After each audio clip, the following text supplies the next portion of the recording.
Napoleon goes long, a smart Apple Watch band, and the UK regulators have nothing better to do. This is MacVoices. MacVoices is supported by 1Password Extended Access Management. It is security for the way we work today. Find out more at onepassword.com/MacVoices. Apple TV article. Did anybody see Napoleon? No. Am I the only person here that watched Napoleon? I'm curious, Okay. but I haven't yet. I want to see it, but I don't want to commit to the 3 hours or whatever it Yeah. is. I think it's a pretty long movie, so so I haven't now committed to it. Well, then you would like this because it's a 48-minute additional longer runtime. Yeah, I saw that. So Yeah. Well, and that's the question. Now, I watched it.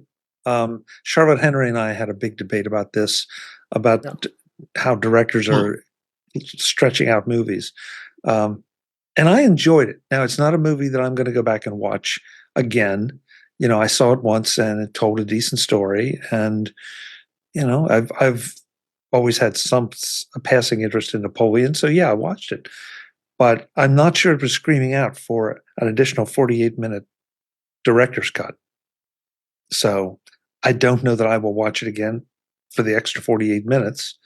I'm not sure even if somebody could say, here's where the extra 48 minutes are, that I would watch it. But, you know, if you enjoyed it, there it is. You get to enjoy it more. On the flip side, you know, series are way longer than that. Right? Yep. Yeah. So just think of it as a short series. Jim, I'm glad you brought it up because I kind of agree with you. I don't know that this is necessarily a bad thing. It's just that because it's called a movie, then you're expected, I guess, to watch it in one sitting. But you know, that's not the case anymore. I was just going to say that. You know, you're not going to a theater and sitting through it. So if you want to stop at some point, you could do that. And you know, a lot of these series are designed so that at the, you know, you'd think, oh well, I'll watch an episode, but a lot of them are designed that at the end of the episode, you're like, oh my god, I've got to find out what this cliffhanger resolution is. And you know, so you know, a lot of times I'll stop watching a series in the middle of an episode instead of in between episodes, because then they don't have a cliffhanger for me, you know. Yeah. Well, sometimes it's just more convenient. Yeah, sorry. I think, Jim, you're on target there, that people are going to watch it any way they want to watch it. I think directors kind of put these things together and figure this is a whole one-time experience. So, you know, don't drink a lot of water before you sit down to this thing, because I want you to sit through all 3 hours of it. And that's their vision of it. Whereas series aren't created that way. They're created episodic, and you know this. And for me, I can shut off the cliffhanger at the end of the episode and pick it up the next time. I don't need to stop in the middle of it, but sometimes I do. But it's just the intention of the person who produced the video or the movie or whatever is different. That doesn't mean people who watch it are going to say, well, Ridley wants me to sit here for 3 hours straight, plus 45 minutes or 48 minutes. So go, Jim. Sorry. You know, I mean, I you know, if you know, I've certainly watched binged 3 episodes in a row of the series. So what's the difference? Yeah, time-wise, yeah. And you know, and there are certainly some series that, you know, there's an Australian series called A Place to Call Home. That's one of my favorite shows ever.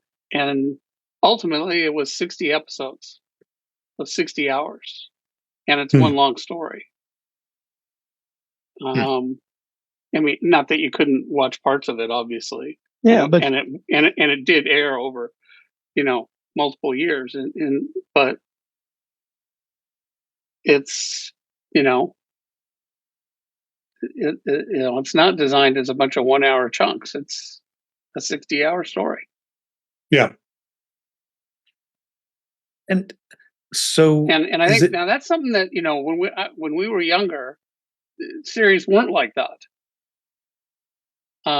Nobody did that, and each episode had to stand on its own. And, then, maybe in the late 70s, early 80s, they started doing arcs on some of these. And, now some of them are just like, yeah, it's basically a movie that, well, they can't make a 60-hour movie, but, it's essentially like, well, yeah, what if you took a movie and you really expanded it out? And all the characters are developed and get stuff that in a movie, and that's the flip part. Another flip part is, it used to be that, well, television was a compressed, everything, boom, boom, boom, and a movie is where you really got to expand your, your not your palette, but your, the scope of your work. But now I think it's the opposite. A lot of these TV shows, they know they've got at least one season, and they expand stories much more than they do in a movie. And to me, a lot of times movies now feel like, wow, this is so compressed, because they've got to, usually they'd have 3 hours. It's usually like an hour 20 or an hour, well, heck, an hour 20, that's, one episode of a lot of shows. but Jim, I'm not sure, not even sure where I'm going with this, except to say that usually in a movie, with a couple of notable exceptions, usually in a movie, I'm going to walk out and the story is concluded. Now, they might do a sequel, but it's going to be a sequel. It's not going to be necessarily a continuation of the same story, as opposed to a video series. I'm going to stop calling them TV series, but a video series where the next one builds on the last one to some degree. And you're right, I think is what they call it. well, episodic, but I mean, in a world now where we have the season long arcs, episodic has come to mean the episode stand alone. You can enjoy one, it resolves, and then you can move on to the next one. I mean, if you try to pick up most of Star Trek Deep Space Nine or Babylon 5 in the middle, you're going to be completely lost. There are going to be some that can stand alone, a lot but of shows are like that. Yeah. So, and those are older shows. I'm sure there are more now that we could name. Well, think about Foundation on Apple TV Plus. Well, but part of that now also, I think, is because of the switch first to DVRs and now to streaming. So, now, if obviously, what are you going to do? You're not going to start watching in the middle. Why would you? You go and you watch the first episode. They used to not be able to rely on that. It used to be, well, you've got to be home at 9 o'clock or, whatever. And, maybe that week you've got some other, so that they couldn't do that kind of thing where, if you don't watch the first one, you're lost. Because the way the medium was, I mean, it was like, if you didn't see it on, September 23rd, 1973, you're never going to see that again. Other than maybe it gets repeated once, 6 months later, but you don't know when that is. So they had to make it so that they stood alone. But now that's not, that's not true anymore. Yeah, real good point. Real good point.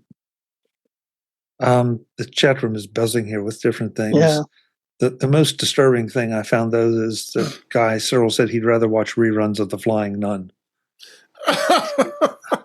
Than what? Oh, than Napoleon?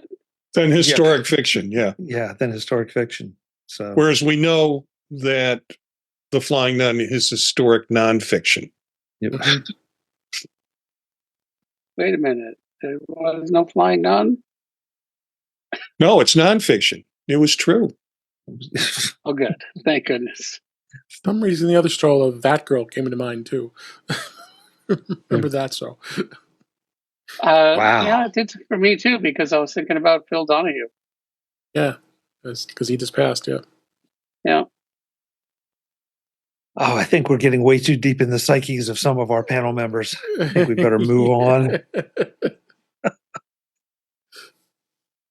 Did any of you see this article about the smartwatch band? Mm-mm. And I bring it up because let's see, I never get the name right. Mudra. I bring this up only because this is the first article I've seen and stumbled across it since we talked to these folks at CES this year, and they demonstrated this smart band at that time, and it was working. I mean, it really did exactly what they claimed. I don't know if it was ever in wide distribution, but I pointed out that if you are interested, thanks, guy says Mothra, no, Mudra, oh boy, it's go back and watch the interview because it is, I think, interesting to see, and it'll be interesting to see how this interacts with the next version of watchOS and whatever new Apple Watch models we get this fall, and how they might how it might Sherlock some of the features, or how they might be able to build on top of them. But some of what they claimed they could do, it was doing. Yeah, the question is it worth the value they want to charge for it? $349 is pretty steep for a band. Dave, I'm not going to defend it or condemn it. Like any technology, it's theoretically going to get cheaper. If you really needed that or wanted those features, Right. It might be an accessibility situation where you would happily pay that to be able to do what they were able to do. So I just brought it up because I recognize it. If people only use it for accessibility, they're going to go out of business. Well, that's one use case. I'm not sure that they ever intended as the only use case.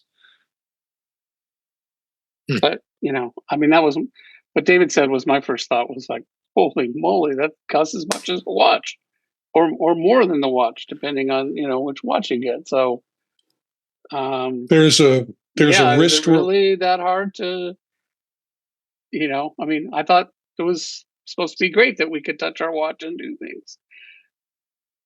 Yeah, there's a wrist rolling gesture that if you roll your wrist and turn the face towards you, your watch will tell you the time. Wow.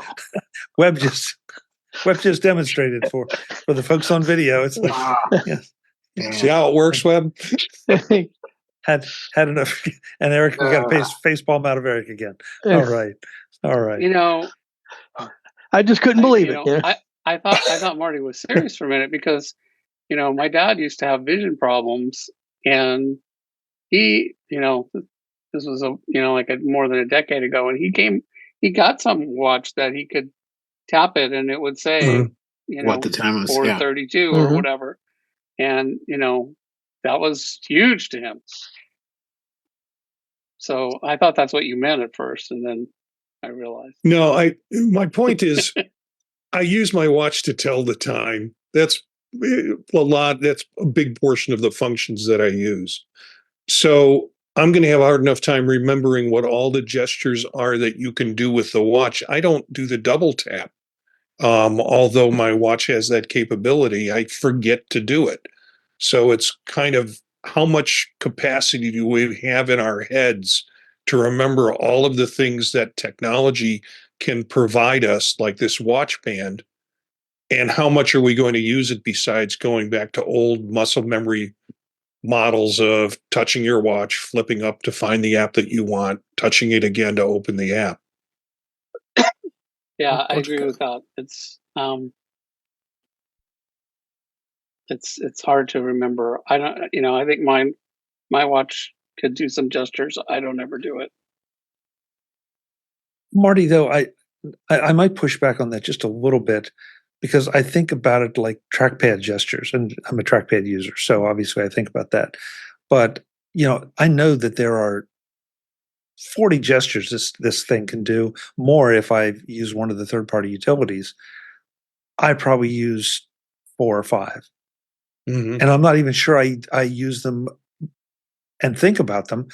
I've just, I've learned that those are things that are beneficial to me. And so now my hand knows to do it. So now, I mean, all my devices have trackpads on them.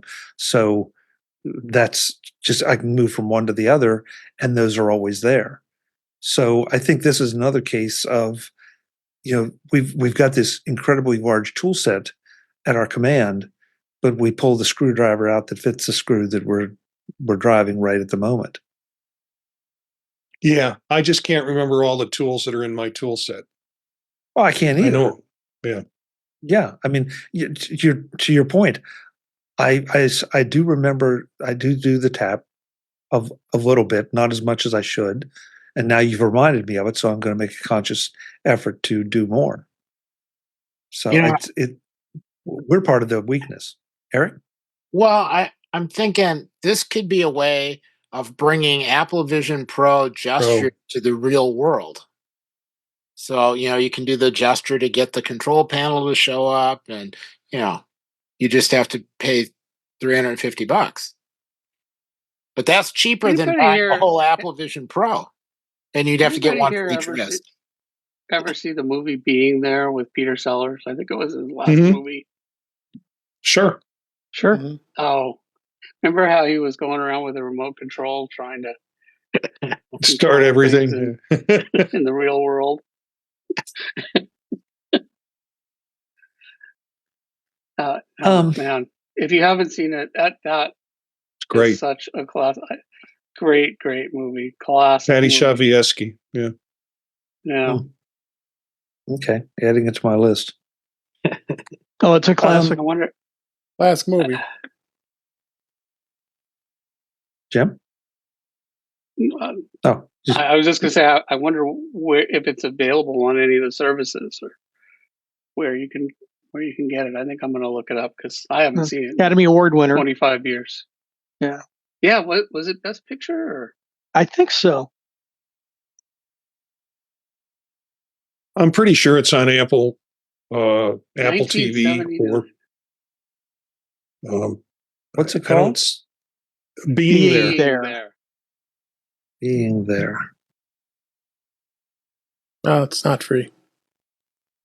Oh no, probably not free. Oh, Well, it could be. It could have been on one of the services, but Oh, yeah, I remember that. That was good. Well, Yeah. Watch- that was just such an amazing movie. My Name is Chauncey Gardner. Yeah. Yeah.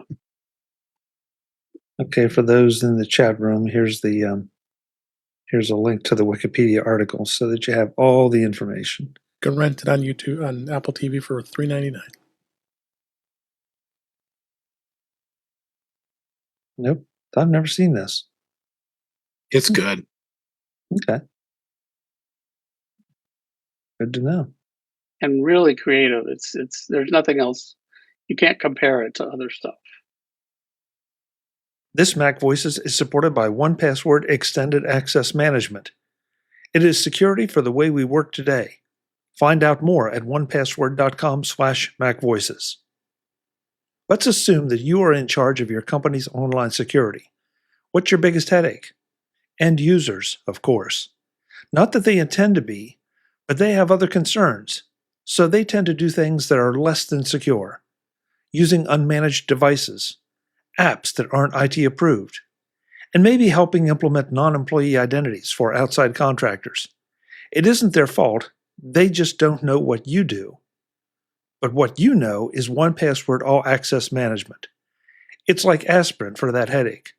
It ensures that every user credential is strong and protected, every device is known and healthy, and every app is visible. No more shortcuts, no more end runs around security. 1Password Extended Access Management solves the problems traditional IAM and MDM can't.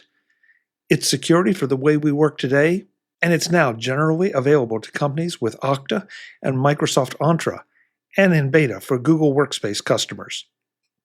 Find out everything you need to know at onepassword.com/MacVoices. That's the number onepassword.com/MacVoices. You will sleep better tonight.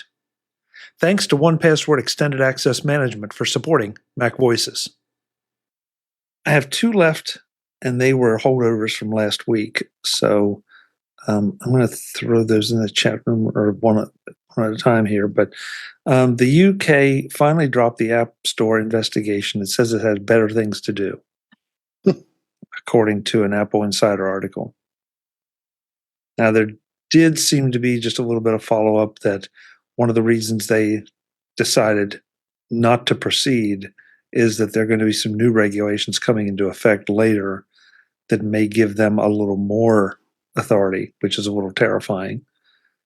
So, and I know this was clickbait, and I salute the editors who wrote it, because that is a really good. I really like that. Say they have nothing better to do, as if they ever did. Mark Fuccio is doing quotes from the movie in the YouTube chat room. Yeah. Okay. Last story of the evening. Whoops. Uh-oh. Did I think I erased it. I did. I erased the last story. There it is. Serial mail thieves thwarted when victim sends herself an AirTag. I don't know if you guys saw this. This is an absolute riot. That I guess this lady got tired of it, and so she mailed herself an AirTag. And when the package was stolen, she worked with the police, and they apprehended the thieves, the serial thieves. Classic. I love this. Yeah. Yeah, I think it was brilliant in the sense that she's mailing the tag back to herself. And if it comes back, great. If it doesn't come back, you've got a tracer. Yeah. So we see so many negative stories about AirTags, and I do like to put the ones out there that are positive as well, because I think it's important to understand that this is a device that does what it does. It does it very well. It can be put to nefarious uses. It can be put to really terrific uses. And so this lady did it, and she prevented probably other people from getting their mail stolen as well as her own. Did you see the last line of the article? But they immediately helped with car thefts, missing luggage, and unfortunately also contributed to stalking. They kind of just had to put that in. That little dig. Yep. They can't. You're right. I'd forgotten that, Marty. It just, I don't know. I wish Jeff were here because he could comment on it from a journalistic standpoint. I don't know. Maybe that's required for good journalism, that they have to show a little bit of the other side, but I don't get it. Yeah, we see this a lot when we're looking at Vision Pro articles. Every article, they have to remind us that it costs $3,500. Mm-hmm. It's like we don't know that by now. Thank you for telling us that. So I think every AirTag article has to include that little last piece. Funny how you don't see that about the phones anymore. You know how expensive the phones are. Mm-hmm. Why is that funny? I don't know, Jim. What does it say about the journalistic approach to it? Billions of people have bought phones. When billions of people have bought Vision Pros, it won't be mentioned. Okay, so is that a measure of? I mean, billions of people. People bought AirTags. Yeah, I was going to say. I'm projecting that because they seem to be so popular, but I don't know if they've actually sold billions. Well, phones have. Phones have, yeah. So Hmm. I don't know. It seems like if the media doesn't agree with something, they report on it, but they got to get their little digs in. No. Barry says, and they linked it to their own article on stalking. stalking. Yeah, good point, Barry. Yeah. Real good point. Well, you get the extra advantage of 2 more clicks. So yeah, you want to point it to your own articles. It's Yeah, maybe so. whatever advertising's on that page, you get another shot at selling it. The only media that I find is good is MacVoices.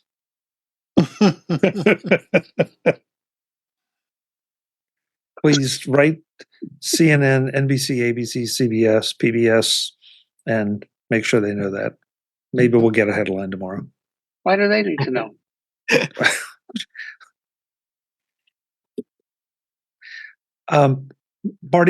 Mark Fuccio asks, do you think the recent articles on Vision Pro whine about because of it's out of reach of most writers? Whine about price? I don't know. In response to Mark, I know many of them got the 4-week trial when it came out and then turned the damn thing back in. So, or whatever the return policy was on it, that they bought it, used it, wrote about it, and then turned it back in. So who knows if they're taking it that personable? I mean, it's a fair question, Mark, because it probably is. But you would think that if you're writing for one of these major technology news sites, that it would almost have to be a cost of doing business to have one. Yeah. Even if you were giving it to just one Mhm. Vision Pro editor. So instead they're sniping at it with money still in their accounts. Well, you can write about it nowadays without having one, just because so many of the articles are replicas of other sources, and sometimes derived from stories outside of the tech industry. So there was a big article about patents. It was essentially a Reuters article, if I remember this correctly, that was repeated throughout, through other major tech people, basically writing on top of the writing on top of the writing. So, well, that's a lot of the web news has turned into, and not just the tech news. You see it everywhere. Gentlemen, that's all I have for tonight. It's probably worth mentioning that we will do this again next Tuesday, which will be the day after Apple's keynote. So we will have a lot to talk about. And sometimes I don't know about you all, I like it when they do the announcement the day of and it's fresh in our minds. But I also enjoy when we have 24 plus hours afterwards and can analyze things, read a few articles, get a few more details, and then speak a little more intelligently about it. So that's the situation we have next week. And we hope you will join us and bring your thoughts, comments, questions to the YouTube chat at youtube.com/MacVoicesTV. Mark just put in the chat room in quotes, "Hey, ChatGPT, read these 5 articles about Vision Pro and then write a 750 word piece for me." Well played, Yep. Martin. Well played. Let's go around the room, find out where you can find these folks, and then we'll get out of here and give you back part of your evening. Mr. David Ginsburg, thank you for being here. Where can folks connect with you? Thanks for always having me, Chuck. I appreciate it. You can find me at In Touch with iOS at intouchwithios.com. YouTube channel is youtube.com/intouchwithios. I'm here on Tuesday nights on Mac Voices Live, usually on the Mac Show on the British Tech Network on Fridays, as well as you can find me on Mastodon at DaveG65 at mastodon.cloud. Thanks. Thank you, David. Marty Jencius, where can they catch up with you? I'm going to try and keep it simple. You can connect with me through Mastodon at Jencius, Jencius, at mastodon.social. here on Tuesday nights for Mac Voices, Thursday nights for In Touch with iOS, and Monday nights with Eric Bolden on Vision Profiles. You can connect to all of those podcasts and also other podcasts that I do on the podtalk.net website. Thank you, Marty. Thank you.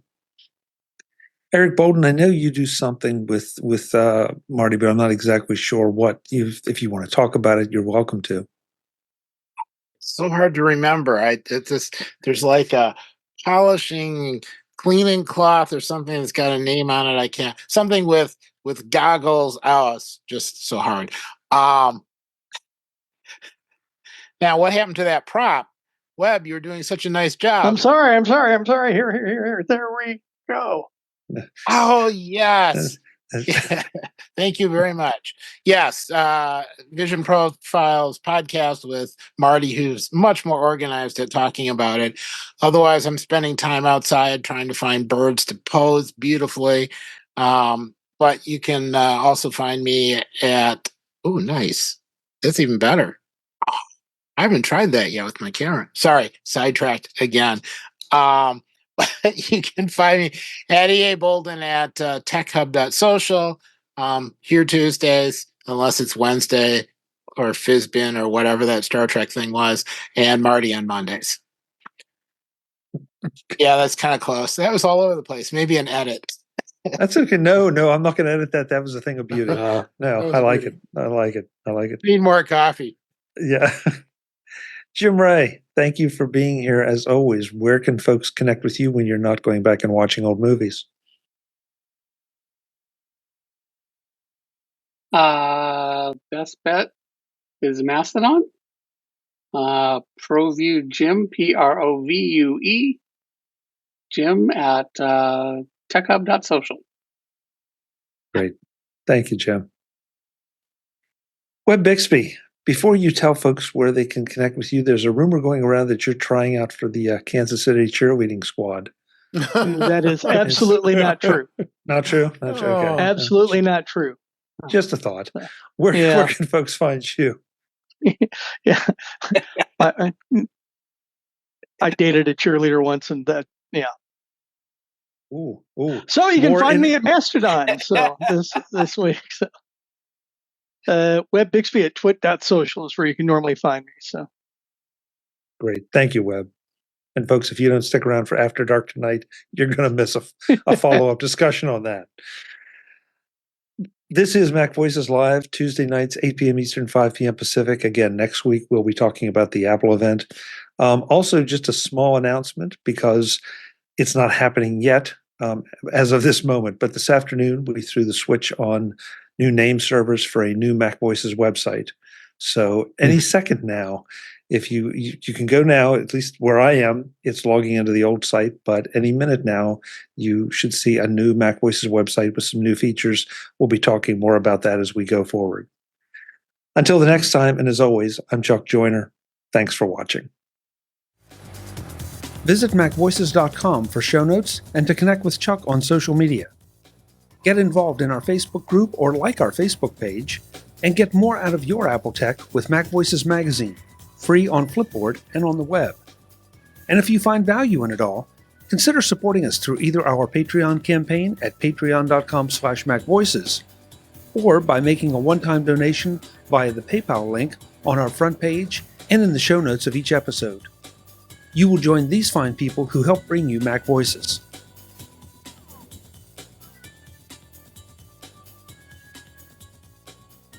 Advertising handled by Backbeat Media at backbeatmedia.com.